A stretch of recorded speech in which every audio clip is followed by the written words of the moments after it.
Esse é o momento, pastor, que eu acho o mais bonito da Bíblia, que é Jesus como humano, tendo medo, vacilando, mas sabendo da missão. Ele é Deus e ao mesmo tempo ele é homem.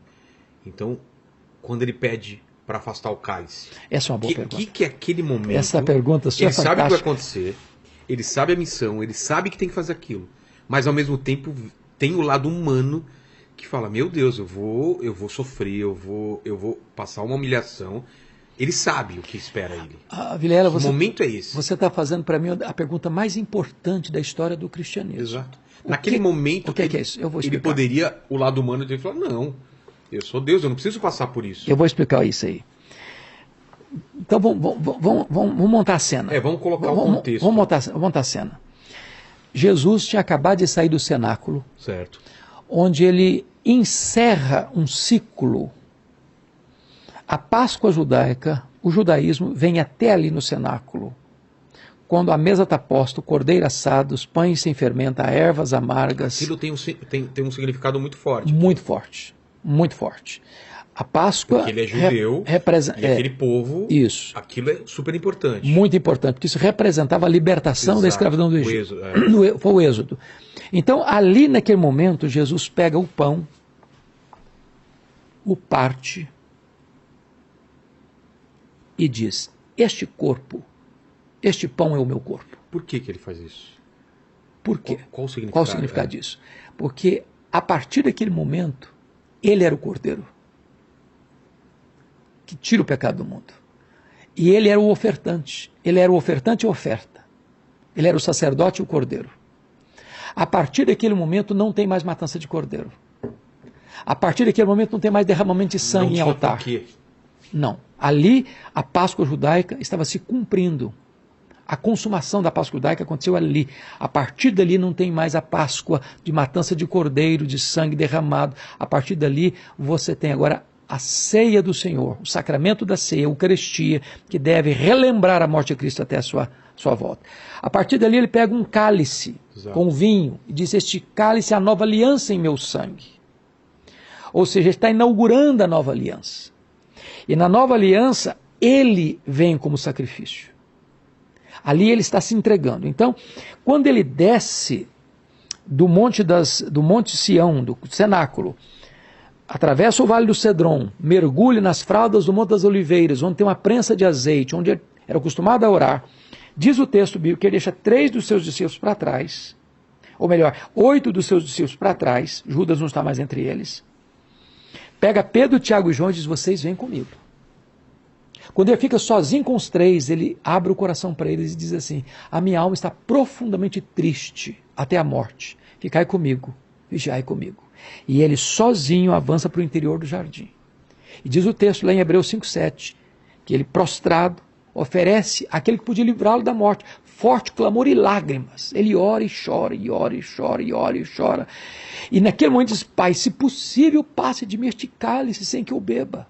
Mas ele sabe que não era Porém, seja feita a tua vontade. Então, mas ele sabe que para isso ele veio. Agora, a pergunta que você fez, que é para mim mais importante, o que é esse cálice? Exato. O que significa esse cálice? Muita gente acha que... a cruz, não é? Muita gente acha que esse cálice era a consciência de que ele seria abandonado pelos seus discípulos, que ele seria esbordoado e cuspido pelo Sinédrio, que ele seria espancado e vilipendiado no pretório romano, que ele passaria a vergonha de carregar um lenho maldito numa rua apinhada de gente xingando e gritando crucifica, o ensandecida, que seria a exposição vergonhosa da cruz, do sofrimento atroz, da sede severa, das cãibras e das dores. E a resposta é 1000 vezes não. Não? Não. Não é esse o cálice? Não. O que é o cálice? O cálice, Vilela, era a consciência que Jesus Cristo tinha de que, sendo ele o amado do Pai, o Pai viraria o rosto e o desampararia na cruz. O cálice era a ciência de que ele, sendo bendito eternamente, seria feito maldição por nós. Que ele, sendo santo, santo, santo, seria feito pecado por nós. O cálice era a consciência de Jesus de que na cruz o Pai o Pai, lançaria sobre ele, conforme Gênesis 53, a iniquidade de todos nós. E diz que ali não tinha beleza nele. Ele foi feito pecado por nós. Toda sujeira nossa, toda maldade nossa, toda corrupção nossa, toda violência nossa, todo pecado nosso foi lançado sobre ele. E diz a Bíblia que agradou ao Pai moê-lo naquela cruz. Ele suporta a ira de Deus que devia cair sobre a sua, sobre a minha, sobre a nossa cabeça. Ele sente a ira de Deus nele? Nele. Nossa. Fuzilando-o. Ali na cruz, Deus cumpriu a sua justiça. Nele, no Filho, para não punir a nós. Isso aí é a essência do cristianismo. Sem isso não tem cristianismo. A morte de Cristo na cruz a gente chama de morte vicária, morte substitutiva. Ele morreu não como um mártir. Não foi a cruz, porque se você olhar para a história da igreja, teve mártires que sofreram mais. Que foram decapitados. Que morreram crucificados, passaram um dia inteiro na cruz, jogados aos leões, queimados vivos, torturados até a morte. O sofrimento dele foi sofrimento vicário. Quando eu sofro, por mais que eu sofro pelos meus pecados. Jesus sofreu pelo nosso pecado. Isso é que significa o cálice tão amargo. E ele sofreu dor física, dor espiritual. O que ele sofreu lá? Ele sofreu fisicamente, moralmente, espiritualmente. Agora, deixa eu dizer uma coisa maravilhosa para você. Você se lembra que no segundo round de oração, veio um anjo para consolá-lo. É. No terceiro round, ele não chora apenas, ele sangra. Por que significa isso? Significa que a dor, isso a medicina explora isso. Pelos poros a intensidade do sofrimento dele, da agonia dele era tal que os vasos sanguíneos começam a se romper. E ele começa a suar sangue. Mas quando ele se levanta do terceiro período de oração, não tem mais angústia.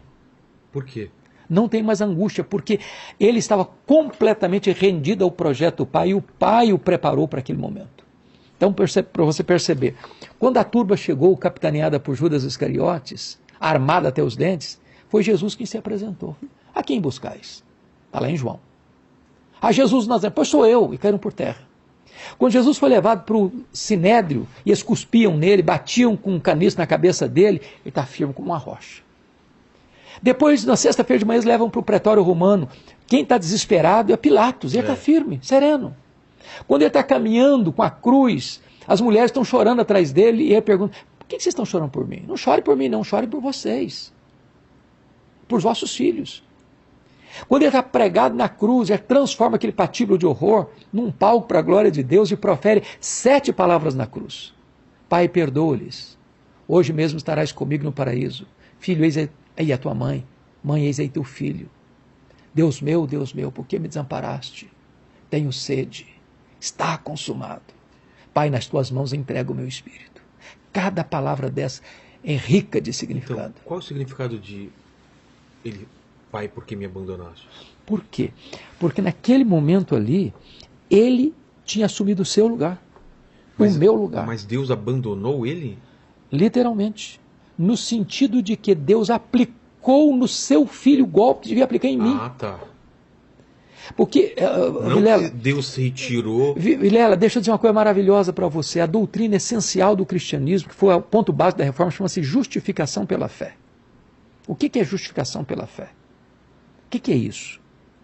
Quando eu disse lá no começo do calvinismo que você pode ter certeza da sua salvação, uma vez salvo para sempre, e não que você possa viver do jeito que você quiser viver, que está salvo, não, nada disso. Quem é salvo busca santidade, quer andar com Deus. Mas, o que aconteceu? Quando você crê no Senhor Jesus como seu salvador pessoal, significa o seguinte, que houve 3 transações na cruz, e isso é operado a seu favor. Primeira transação na cruz, a Bíblia diz lá em 2 Coríntios 5, versículo 19, Deus estava em Cristo reconciliando consigo o mundo, não imputando aos homens as suas transgressões. O que é imputar? Botar na conta dele. Então Deus não botou na sua conta o seu pecado, a sua dívida. Qual o tamanho da sua dívida com Deus? Impagável. Numa parábola que Jesus contou, de 10 mil talentos, um homem precisava trabalhar 150 mil anos no primeiro século para ganhar 10 mil talentos, ou seja, impagável. Deus não botou na sua conta essa dívida. Botou na conta de quem? Aí responde a Bíblia, 2 Coríntios 5:21. Aquele que não conheceu o pecado, Deus o fez pecado por nós. Deus pegou toda a sua dívida e botou na conta do seu filho, lá na cruz. O que Jesus fez com a sua dívida? Ele rasgou a sua dívida, anulou-a e a encravou na cruz e deu um brado na cruz. Tetelestai. Está pago, está consumado. E é isso que significa está consumado? Está consumado. Não deve mais nada. Você está quites com a lei de Deus. Você está quites com a justiça de Deus. Agora, está escrito lá na terceira fase. Agora, aquele que não conheceu o pecado, Deus o fez pecado por nós, para que nele nós fôssemos feitos justiça de Deus. O que significa isso? Pega você um tribunal, porque justificação tem a ver com o tribunal de Deus, não é uma coisa que acontece aqui dentro, mas lá em cima no tribunal. Deus pegou sua ficha lá no céu, lá no tribunal, tinha uma dívida lá impagável, Deus não botou essa dívida na sua conta, botou na conta de Cristo, Cristo pagou essa dívida, você não tem mais dívida nenhuma, mas agora está escrito lá que Deus creditou na sua conta todo o crédito infinito da justiça de Cristo. Ele morreu por você, pelos seus pecados, em seu lugar. Isso significa que você está justificado, é mais que perdão. Justificação é mais que perdão. Perdão é um conceito negativo, justificação é um conceito positivo. Me permita explicar. Tá. Imagine você que você devesse R$1 milhão no banco. Está amarrado. Mas você não tem um centavo. Para, né? Ainda bem que só imagina, né? É, só imaginar. Vamos imaginar que o Paquito. Paquito, R$1 milhão no banco, você não tem um centavo. Meu Deus. Aí alguém vai lá e deposita na sua conta R$1 milhão, a sua dívida é o quê? Perdoada. Perdoada, quitada. Você não deve, você não deve. Está pago, está pago. Mas se você estava quebrado você contou, você não tem mais dívida. Isso é perdão. Isso é perdão. O que é justificação? É muito mais do que perdão, porque perdão é um conceito negativo. Justificação significa que todo o crédito da justiça de Cristo é depositado na sua conta. Quando Deus puxa sua ficha no tribunal do céu, está escrito aqui, não deve mais nada. Ele tem um crédito infinito. E aí volta a pergunta do seu filho lá. Se o meu filho errar, ele deixa de ser filho? Não. A Bíblia diz lá em 1 João 1,9 assim, se confessarmos os nossos pecados, Deus é fiel e justo para nos perdoar os pecados e nos purificar de toda a injustiça. Você já parou para perguntar por que Deus é fiel e justo para perdoar? O justo não perdoa. O justo não perdoa. O justo aplica a lei. Se fosse usar uma linguagem humana, estaria assim, Deus é fiel e misericordioso para perdoar, mas Deus fiel e justo? Me permita ilustrar para você entender o que estou falando. Imagine que nós estivéssemos aqui com as nossas respectivas famílias. Filhos pequenos, filhos tal. Entra um bandido no meio da nossa família, saca uma arma e tira a vida de um dos nossos filhos. A polícia pega essa pessoa, bota na cadeia, ele vai a júri, 7-0, 30 anos de cadeia. Pergunta a você, em nome da justiça, o juiz pode dizer para esse cidadão criminoso, pode ir para casa. Você está liberado. O juiz, em nome da justiça, pode fazer isso? Não. Por que não? Porque existem regras. Porque o papel do juiz é o quê? Aplicar a lei. Exato. E a justiça. E fazer exercer a justiça. Então, como é que Deus é fiel e justo?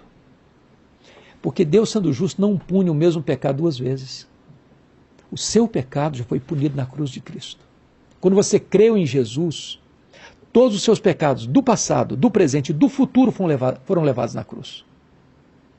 Quando você comete um pecado agora, você homologuel, concorda com Deus, eu errei, Senhor. Eu pequei, Senhor.